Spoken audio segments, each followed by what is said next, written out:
여기가 품계를 올려준다는 그 연못이구먼. 그럼 어디 한번 던져볼까?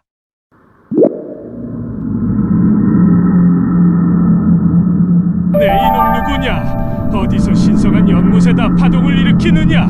아이고, 신령님 송구합니다. 제가 그만 물을 마시다가 임금께서 내려주신 품계를 빠뜨렸는데 이게 손이 닿지 않아 사대부 체면에 물에 뛰어들 수도 없고 발만 동동 구를 뿐입니다. 허참, 요즘 왜들 이리 귀찮게 구는 놈들이 많은지 네, 못 살겠구나. 아이고, 신령님, 제 품계만 찾아주시면 이곳은 아무도 못 들어오게 금지 말뚝을 박아버리겠습니다.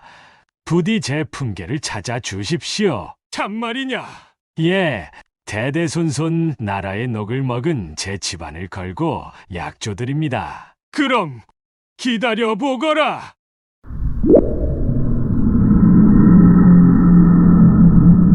이것이 너의 품계냐? 거기 뭐라고 써 있습니까? 종이품 관찰사. 아이고, 고작 지방직 관찰사 아니옵니다. 저는 더 높습니다.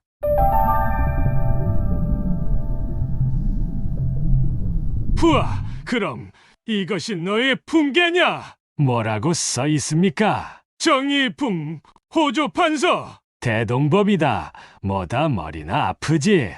아이고, 신령님 어찌 그리 사람 볼 줄 모르십니까? 더 높다니까요.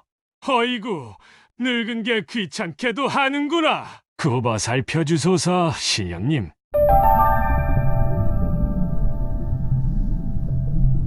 푸아, 그럼 이거냐? 정일품 영의정. 옳거니 우의정 좌의정도 안 잡았으니 이젠 명실상부 영의정이지. 신령님, 그 품계가 바로 제 것이옵니다. 어서 주십시오. 어서. 옛다, 받아라. 아이고, 신령님 이게 어찌 된 겁니까? 이 연못은 고달픈 백성의 눈물로 이룬 연못이다. 너희 조정이 허구한 날 정신 못 차리고 당파 싸움만 하며 제 실속들만 챙기니 그대가 백관의 대표로서 온전히 보내줄 수가 없구나. 아이고, 신령님 살려주소서. 실은 저는 영의정이 아니라 한낱 필부요입니다. 네, 정 관료였던 자가 영의정 자리를 탐내다가 그만 혼쭐이 나고 마는데요. 그럼 조선시대 최고의 행정기관 의정부는 어떤 곳이었는지 살펴보겠습니다. 의정부를 달리 부르면 도당이라고 합니다. 정일품 영의정, 좌의정, 우의정 3정승을 중심으로 이들을 보좌하는 종일품 좌찬성, 우찬성 등으로 구성되어 위로는 임금님을 보필하고 아래로는 문무백관을 이끄는 최고의 행정기관입니다. 의정부는 고려의 행정기구를 계승한 관서로서 중서문화성이 협파되고 중서문화성의 문화시중의 기능과 도평이사사의 기능을 흡수해 의정부로 개편되었습니다. 의정부는 왕권에 따라 힘의 권한이 달랐는데요. 태종, 세조 때는 육조직계제를 시행해 육조가 의정부를 거치지 않고 임금께 바로 보고하는 형식으로 의정부의 권한은 약화됐고 세종 때는 의정부 서사제를 시행해 의정부의 권한이 강화되었습니다. 이후 국방의결기구 비변사의 기능이 강화되면서 의정부는 다시 약화되었는데요.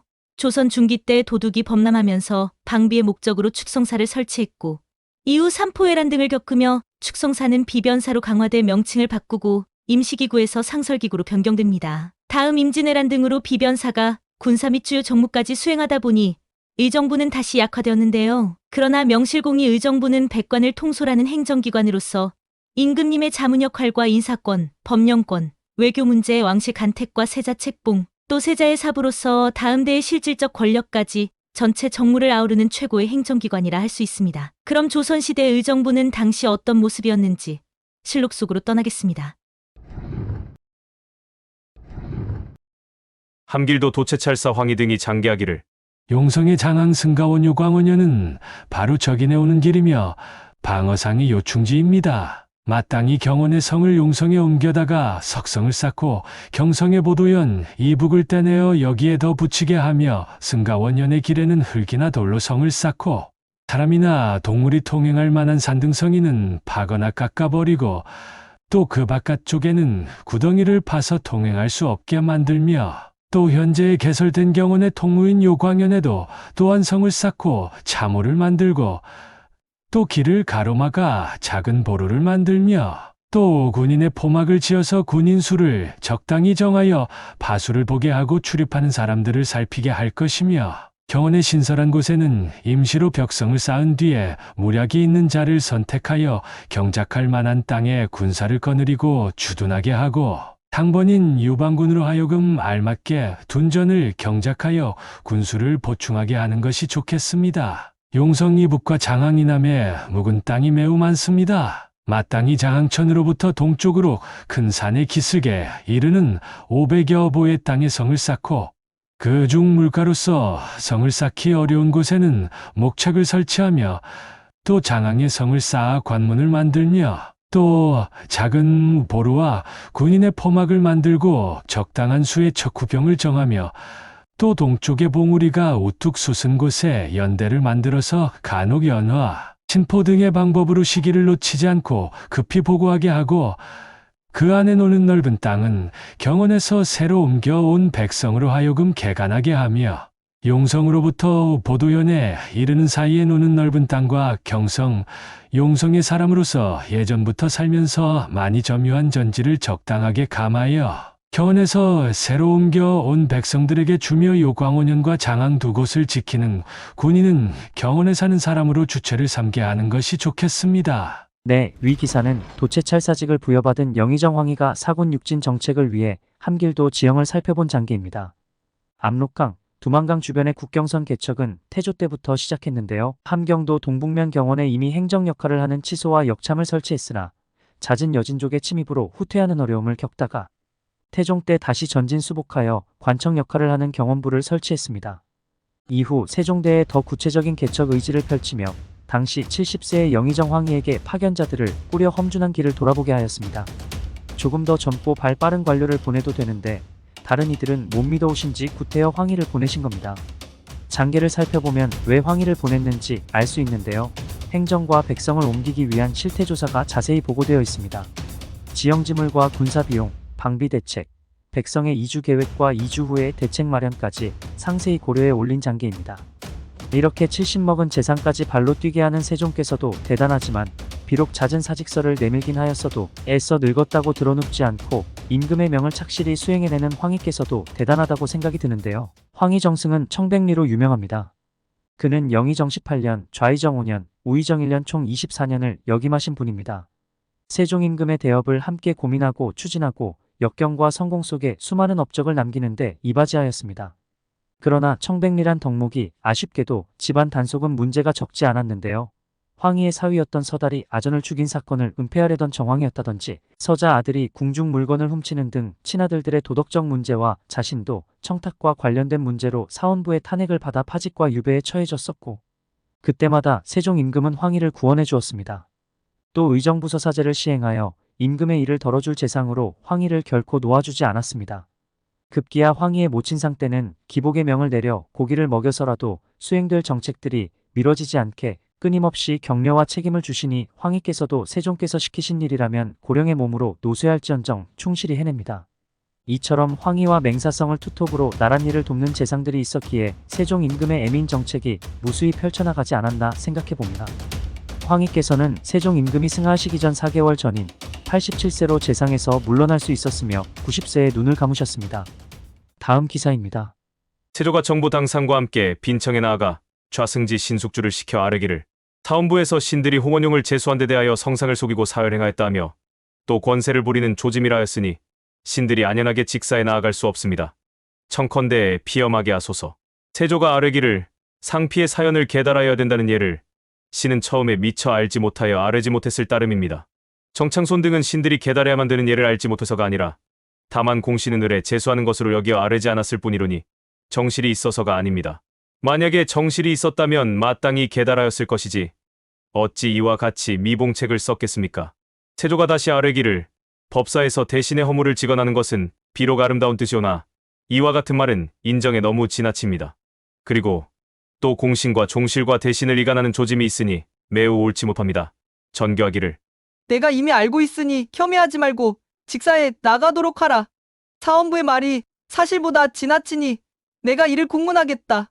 세조가 아뢰기를 비록 국문하시더라도 언관을 죄주는 것은 옳지 않사오니 책망만 하시어 이 뜻을 알게 하소서 하니 장령 김지경을 불러 전교하기를 홍원용의 관작은 내가 알고 제소한 것이다.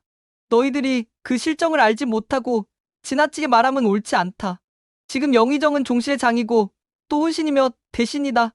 너희들의 말이 이간을 하는 것 같아서 내가 장차 국문하여 죄를 주려고 하였으나 언관이기 때문에 너그러이 용서하여 묻지 않겠다. 그러므로는 다시는 이같이 하지 말라. 단종이 12살에 왕위에 올라 1년이 되는 시기입니다. 즉위년만 해도 영의정은 황보인 좌의정은 김종서였는데 종친인 세조가 어떻게 영의정까지 올랐을까요? 1453년 10월에 수양대군은 권람, 한명의 등과 함께 계유정난을 일으킵니다. 당시 영의정 황보인과 김종서 등이 뇌물을 받은 대가로 어린 임금을 끌어내리고 안평대군을 임금으로 삼고자 모반을 준비하였고, 이를 눈치챈 세조가 긴급히 난을 제압했다는 명분이었습니다. 당시 세조 세력과 친동생 안평대군 세력이 양자구도였는데 대신들은 어린 임금을 지키기 위해 야심이 덜한 안평대군과 구호적인 관계를 맺었고, 이에 반해 세조는 견제를 당하고 있었죠. 문종은 황보인과 김종서를 불러 단종에겐 수렴 청정할 어머니들이 없으니 그대들이 후견인으로서 부탁한다고 유언을 남겼는데, 70세에 가까운 대신들이 무엇을 얻겠다고 단종을 끌어내고 안평대군을 세운다 말입니까? 그럼 황표정사가 계유정난을 일으킬 하나의 숨은 단서가 되었을까요? 황표정사란 인사권에 있어 대신들이 이 사람이다. 황색 표식을 붙여주면 어린 임금이 수용하는 방식으로, 성인 임금이라면 마음에 들지 않으면 반려시키나 어린 임금은 스스로 결정할 시기까지는 대신들의 의견이 반영될 테고 견제당하는 세력으로선 항시 불안하고 불만이었을 겁니다. 지금의 어린 임금은 권신들의 허수아비요. 세조는 평생 견제나 받으며 몸가짐을 조심해야 할 테니 안평대군과 대신들에게 모반을 뒤집어 씌워 모조리 제거합니다. 계유정난 이후 세조는 바로 임금에 오르지 않고 일단 민심을 살펴 영의정으로서 단종을 보좌합니다. 위 기사는 영의정 세조가 황표정사는커녕 단종께 보고하지도 않고 사사로이 인사를 처리했다고 바른말하는 사원부답게 영의정 세조의 죄를 묻습니다. 한편 어린 단종은 대신들과 형제까지 죽인 삼촌이 얼마나 무서웠겠습니까? 자신의 목숨도 풍전등화하여 삼촌의 심기를 거스르지 않으려 사원부의 지나친 발언이라고 국문을 내려 무마시키려 합니다. 그러나 2년도 안 돼 세조의 측근들의 위압에 단종은 세조에게 선의를 내리고 상황이 거처하는 수강궁으로 옮겨집니다. 이후 단종 복위운동으로 성산문 박팽년 등은 모조리 사사당하고 단종 역시도 죄인이 되어 강원도 영월 유배지에서 17세의 짧은 생애로 최후를 맞습니다. 다음 기사입니다. 영의정 이사내를 삭탈 관직하였다. 양사가 제일 먼저 파천을 주장한 이사내를 논핵하여 멀리 찬출시키기를 청했다. 육승지와 어가를 호종한 신하들을 부청에서 인견하였는데 모두의 의논들이 파천의 실수를 공격하고 그 계획이 이사내부터 나왔다고 하여 분한 감정이 복받쳐 그를 박살하자는 논의까지 나왔다. 양사가 마키에사의 초안을 잡을 적에 그가 궁핵과 교통한 일까지 아울러 쓰는데 미처 마치기도 전에 우부승지 신잡과 병도 정랑구성이 청대하여 사내를 목뺄 것을 청했다. 대사관 이언국이 아뢰기를 신은 사내는 잘 알지 못하나 사내의 아비집어는 압니다. 사내는 젊어서부터 재주가 뛰어났고 문장의 실력도 남음이 있었습니다. 국사를 맡은 지가 오래인데 드디어 5점을 남겼습니다. 의자들이 모두 사내가 항상 나귀를 타고 김공령을 방문했다고 하지만 사내가 어찌 그렇게까지 했겠습니까? 다만 중문이 그와 같으니 서둘러 중론을 따르심이 마땅합니다. 하니 상이 이르기를 영상이 말이 없어 그랬는가? 파천을 결정한 날 가나에 말이지 못한 죄는 영상이나 유성룡이 같은데 어찌하여 지금 유독 영상만 논하고 성룡은 언급하지 않는가? 만약 영상을 죄준다면 성룡까지 아울러 파직해야 할 것이다. 상은 사내를 지칭할 적에 늘 영상이라 부르고 이름을 부르지 않았다. 헌국이 아뢰기를 무리가 모두 죄를 사내에게 돌립니다. 성룡의 경우는 잘못 해석하게 여깁니다. 정원 황붕은 사내 처의 종여서로서 반열이 뒤였으므로 미처 대답하지 못하고 있었는데 구성이 벌떡 일어나 그의 옷을 잡고 책망하기를 너는 사내에게 빌붙어서 청현직에 올랐지만 천의가 바로 지척인데 감히 사사로운 은혜를 품고 군부를 속일 수 있는가 하고 끌어내리려 하니 황붕이 말하기를 감히 말하지 않으려는 것이 아니라 다른 사람의 말이 끝나기를 기다려서 아뢰려고 한 것일 뿐이다 하고 서로 당기고 비틀기를 한참 동안 하는 것을 헌국이 뜯어말렸다. 신잡이 아뢰기를 여왕에서 전하는 말들도 이와 같습니다. 상이 이르기를 죄를 줄 수는 없다. 천지 귀신이 위에 있건을 누구는 죄 주고 누구는 보호하다니 이럴 수가 있는가? 군사의 일을 완만히 하여 실패시킨 죄는 성룡이 더 무겁다. 네, 외란이 터져 삼남지방은 난리인데 임금은 파천이 막힐까 이사내를 옹호하고 류성룡을 탓하는데요. 임금이 전에 한 말입니다. 율곡 이이와 성호는 현인이다. 이들을 공격하는 자는 반드시 간사한 자다. 유성룡도 역시 군자다. 나는 그를 지금의 대연이라 불러도 좋다. 그와 얘기하노라면 내가 깨달지 못한 사이 신복할 때가 많다. 이 말은 선조가 류성룡을 이만큼이나 높게 평가한다는 실록의 기록입니다. 그런데 파천을 주장한 이사내를 옹호하고 외란 방비를 못한 류성룡을 벌하라고 어깃장을 놓는데요. 당시 류성룡은 좌의정으로서 임금을 보호하지 않고 파천을 반대했기에 더욱 원망한 겁니다. 류성룡은 어떤 인물이었을까요? 그는 경상도 의성현에서 태어나 어릴 적부터 신동으로 불렸으며 이후에 안동으로 옮겨 이황의 문화에서 수학했고 다시 한양으로 옮겨 명종 때 벼슬에 올랐습니다. 당시 훈구 세력의 쇠락과 사림의 성장으로 사림 세력은 주요 자리에 포진되어 있었는데요. 1575년에 사림이 분열되는 의례당론이 발생합니다. 중심 인물은 기성사림 심의겸과 신진사림 김효원이 이조정랑 자리를 두고 대립하였는데 먼저 물망에 오른 김효원이 권신의 집에 들락거렸다고 심의겸이 반대했고 다음 심의겸 동생 심춘겸이 추천되자 이번엔 김효원이 외척임을 들어 반대합니다. 결국 지지자들까지 대립해 심의겸 쪽은 이이의 문화로 정철 윤두수 등으로 서인이 되고 김효원 쪽은 이황의 문인으로 이산해 유성룡 등이 동인으로 형성됩니다. 이후 1589년에 정열입의 모반 사건이 발생하는데요. 모반을 알린 건 황해감사 한준 등의 상소로 시작됩니다. 정열입은 서인에서 동인으로 전향한 벼슬아치로서 지조도 없고 제멋대로라고 선조에게 신뢰를 잃어 조정에서 물러난 자였습니다. 정열입의 난으로 동인 인사들이 대거 의심받아 처벌받은 사건을 기추곡사라고 하는데요. 참고로 한준은 전라감사 시절 노략질하는 외적에 겁먹어 백성을 두고 도망을 가 사원부로부터 파직 처분을 받은 자입니다. 반면 그 당시 정열입은 벼슬에서 물러나 고향에서 자신이 만든 친목대동계를 이끌고 외적을 막은 바가 있습니다.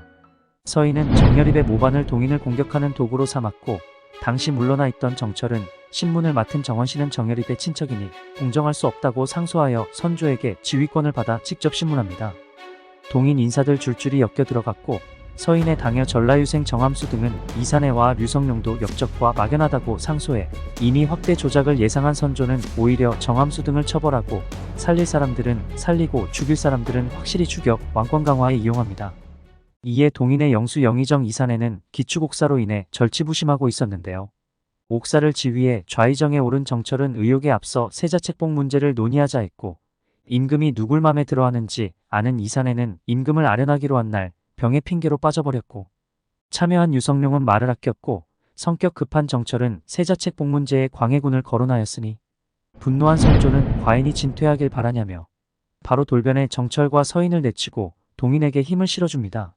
한편 동인은 서인의 처결 문제 등으로 의견이 갈리면서 이사내 등은 강경파북인으로 류성룡 등은 온거파 남인으로 갈라서게 됩니다. 조선이 이처럼 당쟁으로 정신을 못 차리고 있을 때 저 바다 건너 일본은 전국을 통일시킨 도요토미 히데요시가 다이묘들의 이해관계를 충족시켜주기 위해 외국으로 야심을 돌리게 만들어 정복전쟁을 준비하고 있었습니다. 일본은 쓰시마 도주를 통해 명나라를 칠 것이니 조선은 협조하라고 통보했고 믿지 않던 조정은 설마하다 1590년 3월에 서인 황윤길과 동인 김성희를 통신사로 보내 다음 해인 1591년 2월에서야 겨우 귀국합니다.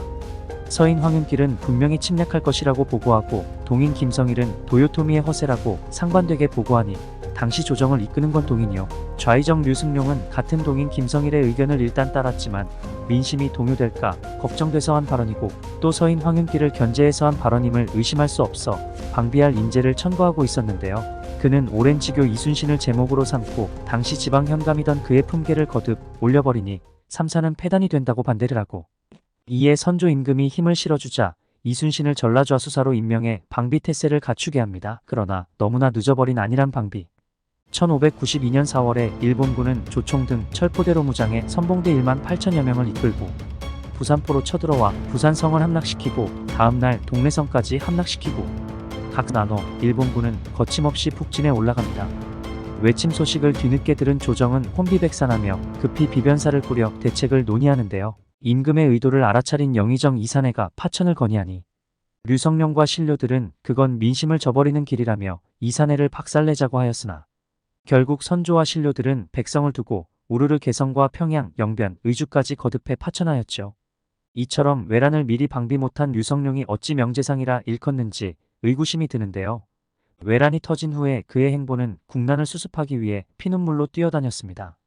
행정 업무는 뛰어났으나 재상의 자리에서 강단 있게 밀어붙이고 장악하는 힘은 부족하다고 비판을 받은 그였지만 이후 그는 이순신을 지원하며 자신도 관서지방 도채찰사로서 군사를 모으고 식량 조달과 명나라 군의 외교에 힘썼고 또 류성룡의 추진으로 1593년에 양반 천민에 관계없이 사내들을 모집해 포수 사순살수로 전문적으로 육성시키는 훈련도감을 설치하였습니다. 이에 이순신의 해전의 승전과 곽재우가 이끄는 의병들이 일본군 보급로를 차단하는 등 광해군이 이끄는 분조에 힘입은 의병들 또한 항전하였으니 일본군은 1593년부터 강화조약을 맺자고 통신해옵니다. 류성룡은 백성의 피해와 식량 보급에 대한 어려움으로 강화조약을 찬성하는데 선조는 임금으로서 무능함을 만회하려면 온전한 승리로 끝내야 하니 강화조약을 거부합니다. 이후 강화조약은 성사되지 않았고 크고 작은 전투와 정유재란 등 국난이 7년이 흘러가는 무렵 1598년 8월에 일본에서 소식이 들려옵니다. 도요토미 히데요시의 사망 소식이었습니다. 이로써 일본군은 전의를 잃고 명나라 장수에게 뇌물을 바쳐 온전히 돌아갈 테니 길을 열어달라 협상합니다. 이를 알게 된 이순신은 명나라 장수에게 강경히 맞섰고 조정도 순순히 보내줄 수 없어 전투를 지지하여 이순신 장군이 이끄는 수군과 뜻을 돌린 명나라 연합군은 노량에서 일본군을 크게 이겨 외선 몇십 척만이 겨우 살아남아 탈출합니다. 안타깝게도 이순신 장군은 노량 전투로 일본군 총탄에 희생되시고 국난은 마무리됩니다. 비록 류성룡께선 외란을 미리 방비 못했지만 싸워도 죽고 싸우지 않아도 죽는다. 차라리 한번 싸워 사생을 결단해야 한다. 라고 호소하며 국난을 극복하기 위해 피눈물을 흘렸습니다. 백성을 두고 파천만하는 선조 임금과 대립했고 명나라 장수에게 움직여달라 설득했고 또 화포 제작과 성곽 수축에 힘쓰며 당시 전술체계 재승방략에서 지역 자체 방어인 진관체제를 주장하였고 훈련도감을 설치하는 등 전란 수습을 위해 최선을 다하셨습니다. 다만 자신이 직접 천거하고 밀어준 이순신 장군께서 조정 세력으로부터 모함받고 있을 때 적극적으로 구원하지 못한 점은 못내 아쉽지만 국난을 극복하기 위해 재상으로서 최선을 다하였음은 분명합니다. 이후 탄핵을 받고 고향으로 돌아와 외란의 참상과 반성이 담긴 징비록을 저술하시고 64세로 눈을 감으십니다. 다음 기사입니다. 우의정 김익이 상처하기를 왕자의 정사는 백성을 편안하게 하는 것보다 우선할 일이 없으니 백성이 편안한 연후에야 나라가 안정될 수 있습니다. 옛사람이 말하기를 천변이 오는 것은 백성들의 원망이 부른 것이다 라고 하였습니다. 백성들이 부역에 시달려 즐거이 살면서 일할 마음이 없으니 원망하는 기운이 쌓이고 맺혀 그 형상이 하늘에 보이는 것은 필연의 이치입니다. 인군이 재변을 만나면 두려워하며 몸을 기울여 수성하는 것에는 별다른 방도가 없고 오직 백성을 보호하는 정사를 행하여 그들의 삶을 편안케 해주는 것뿐입니다. 대동법은 역을 고르게 하여 백성을 편안케 하기 위한 것이니 실로 시대를 구할 수 있는 좋은 계책입니다. 비록 여러 도에 두루 행하지는 못하더라도 기정과 관동에 이미 시행하여 힘을 얻었으니 만약 또 양호지방에서 시행하면 백성을 편안케 하고 나라에 도움이 되는 방도로 이것보다 더 큰 것이 없습니다. 옛사람이 말하기를 이를 꾀하는 것은 사람에게 달려있고 성사시키는 것은 하늘에 달려있다고 하였으니 신이 믿는 바는 오직 전하뿐입니다. 감히 별폭에 써서 올립니다. 봄에 목면 한 필, 쌀 2두를 내고 가을에 쌀 3두를 내면 모두 10두가 되는데 전세 이외의 진상물과 본도의 자벽, 본읍에 납부해야 할 것이 모두 그 가운데 있어 한번 납부한 후에는 1년 내내 편안히 지내도 됩니다. 경기에서 선해청에 봄, 가을에 8두씩 1년 16두를 바친 것에 비하면 역시 매우 너그럽습니다. 양호 지방의 전결이 모두 27만 결로 목면이 5,400동이고 쌀이 8만 5천 석이니 수단이 좋은 사람에게 붙여 규획하여 조치하게 하면 미포의 수가 남아서 반드시 공적인 저장과 사사로운 저축이 많아져 상하가 모두 충족하여 뜻밖의 역시 응할 수가 있습니다. 다만 탐욕스럽고 교활한 아전이 그 생목이 간단함을 혐의하고 몰입애들이 방납하기 어려움을 원망하여 반드시 헛소문을 퍼뜨려 교란시킬 것이니 신은 이 점이 염려됩니다. 상이 대신 및 비국의 여러 신하들을 인견하고 대동법의 이해관계를 여러 신하들에게 물었다. 좌의정 조익, 연양군 이시백은 모두 행하는 것이 편리하다고 하고 호조판서, 이기조 호군 정세규는 모두 불편하다고 하니 상이 이르기를 대동법을 시행하면 대호가 원망하고 시행하지 않으면 소민이 원망한다고 하는데 원망하는 대소가 어떠한가 하니 여러 신하들이 모두 말하기를 소민의 원망이 큽니다. 백성이 편안한 연후에야 나라가 안정될 수 있다.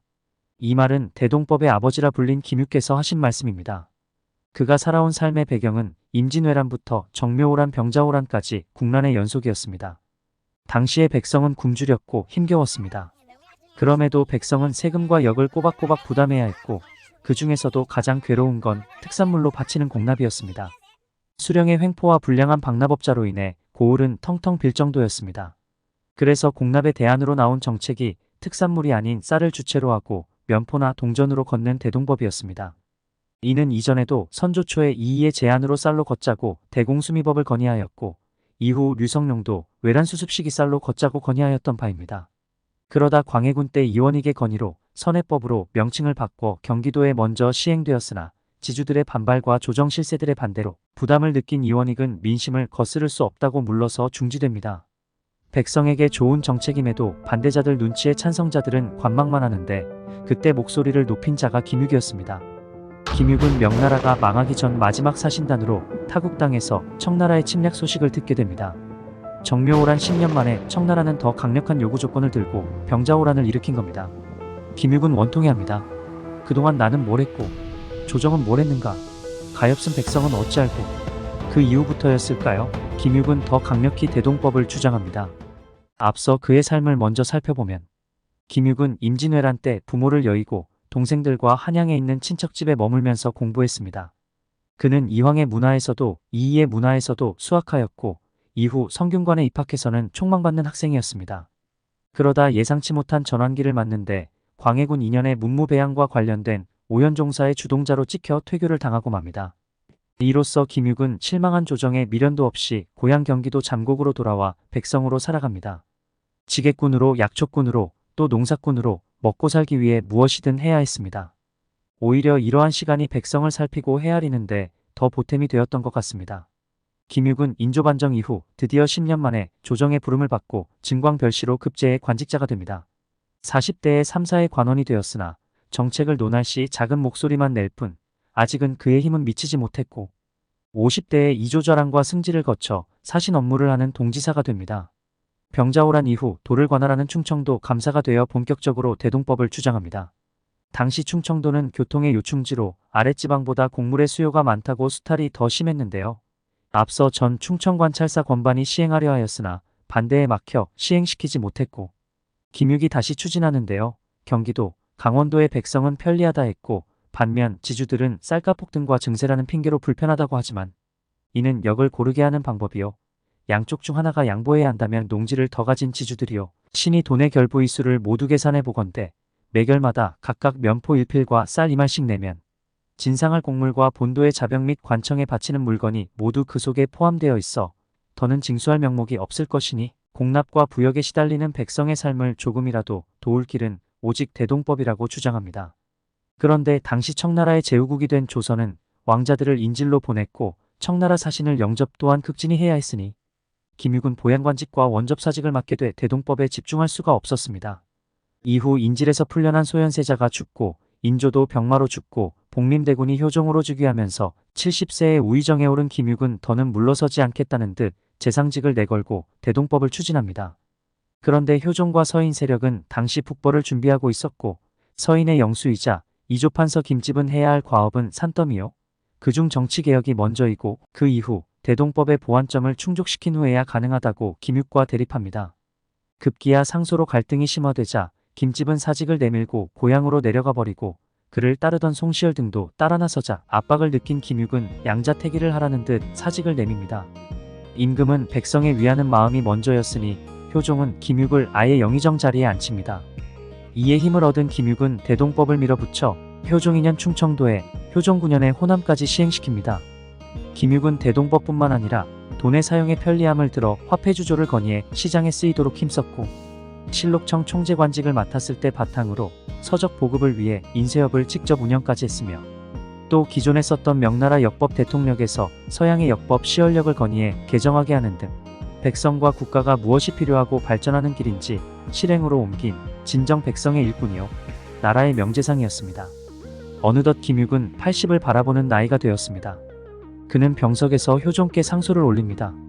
호남의 대동법을 진행시키는 와중에 병이 위급하여 갑자기 자신이 죽으면 중도에 폐지될까 염려되오니 후임자로 서필원을 추천하면서 부디 끝까지 시행될 수 있도록 부탁하며 김육은 78세로 눈을 감습니다.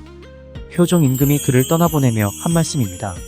어떻게 하면 김육과 같이 확고하게 흔들리지 않는 사람을 얻을 수 있겠는가? 다음 기사입니다. 상이 세자를 이끌고 종묘 및 영령전에서 전하라는 예를 행하였다. 상은 익성관과 골룡포 차림으로 가마를 타고서 종묘 북문을 경유하여 동문 밖에 임시 처소로 들어갔고 세자는 궁녀들을 이끌고 가마를 타고서 수행하였다. 승지사관 옥당 시위 제신들은 걸어서 따라갔으며 문무백관은 먼저 와서 기다렸다. 상이 막차에 들어가니 도승지 장선징이 아뢰기를 왕세자가 막차에서 영령전으로 나아가기는 꽤 먼 길이니 결코 걸어가기는 어렵습니다. 가마를 타게 하소서 하니 상이 이르기를 종묘 안에서 가마를 타는 것도 임시 조처에서 나온 것인데 종묘 앞에서 가마를 탄다는 것은 더욱 온당치 못하다 하였다. 세 차례 아뢰자 상이 예방승지로 하여금 대신에게 물어보게 하였다. 영부사 이경서, 좌상어저, 판부사정치와의 의견은 정원과 같았는데 판부사 송시열은 세자가 종묘 문 앞으로 걸어 나아가다 힘이 혹 붙이면 가마를 타도록 품해함이 마땅할 듯합니다. 하니 상이 이르기를 나아갈 때는 걸어가고 돌아올 때에 만약 기력이 붙이면 가마를 타도 좋다. 임금은 어린 세자와 신료를 거느리고 참배하러 가는 중이었습니다. 이때 도승지는 어린 세자가 도보로 이동하는 건 무리라고 판단했는지 임금께 가마로 이동시키자고 여쭙니다. 이에 현종께서 선대왕의 위패를 모시는 곳에서 가마를 태우는 건 도리가 아니라며 대신들의 의견을 구해보라고 명하십니다. 이에 대신들은 도승지와 뜻을 같이 하는데 당시 형부사인 송시열만이 기력이 붙일 시에야만 가마를 태우도록 권합니다. 말인즉 무조건 가마를 태우지 말라는 겁니다. 주변 눈치 안 보는 꼿꼿한 성품임을 알 수 있는데요. 조선시대 대표문인 우암 송시열은 어떤 인물이었고 어떤 재상이었을까요? 그는 좌의정까지 역임하셨고 사후에는 영의정으로 추중되어 관료 생활보다는 주자학 연구와 후진양성에 더 심혈을 기울인 분입니다.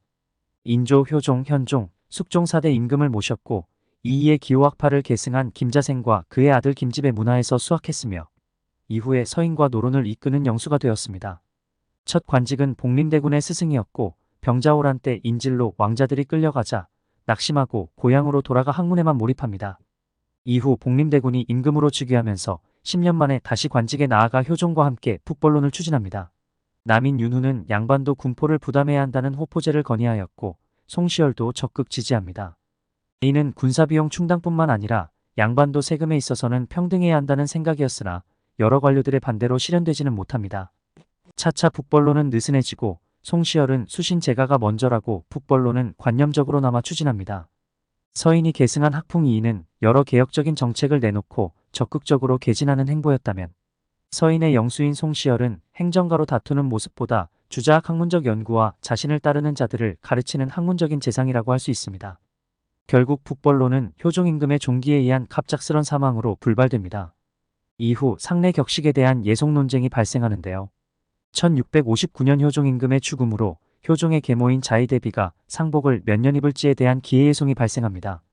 남인은 국왕의 예로서 3년을 주장하고 서인은 적장자가 아니므로 사대부의 예로 1년 기념복을 주장합니다.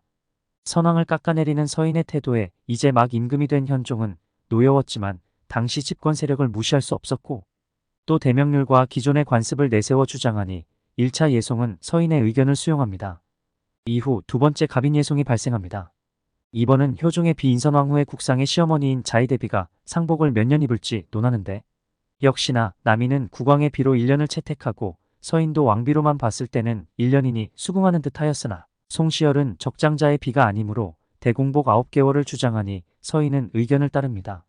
이에 현종은 왕실 정통성을 부정하는 서인의 행보를 이제는 누를 필요가 있다고 생각했는지 2차 예송은 남인의 의견을 수용합니다. 그러나 안타깝게도 마음고생이 심했던 현종 임금은 그해 8월 질병으로 사망합니다. 드디어 현종 임금의 아들 숙종이 1674년 13세의 나이로 즉위합니다. 실록의 기사를 다시 상기해보면 가마 태우지 말고 걷도록 한 서인의 영수 송시열과의 숙종의 대결은 어떠했을까요? 숙종이 즉위하자마자 찾은 인물이 송시열이었습니다. 현종의 능지에 글을 지으라 명했으며 원상의 자리도 그를 지목합니다. 원상은 임시 관직으로 어린 임금이 즉위하면 능력 있는 재상이 어린 임금을 보좌의 국정을 돌보는 일인데 그만큼 소년 군주의 눈에도 그의 영향력이 커 보였던 겁니다. 당시 송시열은 예속 논쟁으로 남인의 공격을 받고 있었고 숙종은 옥좌에서 본 송시열에 관한 상소들을 살펴보건대 선왕이 장자가 아니라고 왕권을 업신여긴 행적에 소년 군주는 냉소적으로 돌변해 70세의 송시열에게 예속 논쟁의 일로 위리한 치벌을 내립니다. 어린 임금답지 않은 결행에 실로 당황하지만 자신이 정한 소신이 확고했기에 송시열은 겸허히 받아들이며 힘든 유배 생활 속에서도 끊임없이 주자학을 연구합니다. 한편 각지의 선비들은 그에게 학문을 배우겠다고 가시넝쿨 처진 유배지까지 찾아가는 등 그의 명성은 세월이 갈수록 더 높고 단단했습니다. 이때의 집권당은 남인이었고 또 이들은 온건파 탕남과 강경파 청남으로 갈라집니다. 남인이 득세하여 편을 가르며 대립하는 사이 당시 병조 판서인 김석주가 남인을 견제하고 있었고 그는 서인이지만 숙종의 외척으로서 왕실의 편이었습니다. 그러다 집권당인 남인의 기세를 꺾을 빌미를 찾아내고 마는데요. 바로 영의정 허적의 서자 허견이 복성군을 옹립한다는 야심을 허견과 어울린 정원로에게 듣고 김석주는 이를 극대화해 정원로를 고변자로 만듭니다.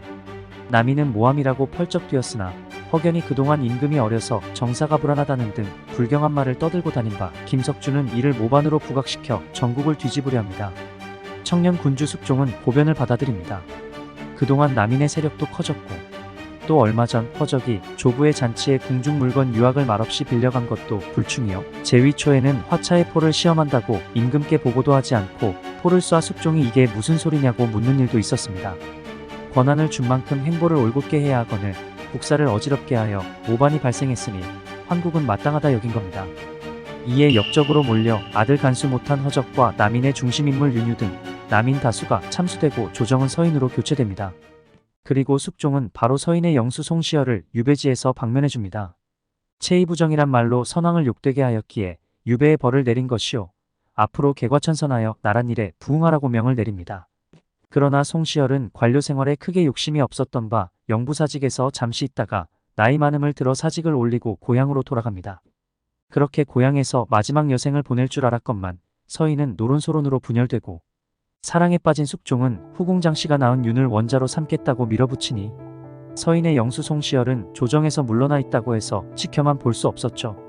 중전 2년 왕후께서 희망이 있으신데 원자를 서둘러 정하는 건 성급하고 또 후궁의 소생을 원자로 삼는 건 예법에 맞지 않다고 반대 상소를 올려버리니 숙종은 뜻이 좌초될까 종사의 일을 그르친다고 송시열을 유배 보내고 다시 남인을 대거 등용합니다. 왕권에 도전하면 어떻게 된다는 것을 잘 알려주는 조치인데요. 이로써 1689년 발생한 기사왕국입니다. 이제 80이 넘은 그가 온전히 고향으로 돌아와 눈을 감을 수 있을까요?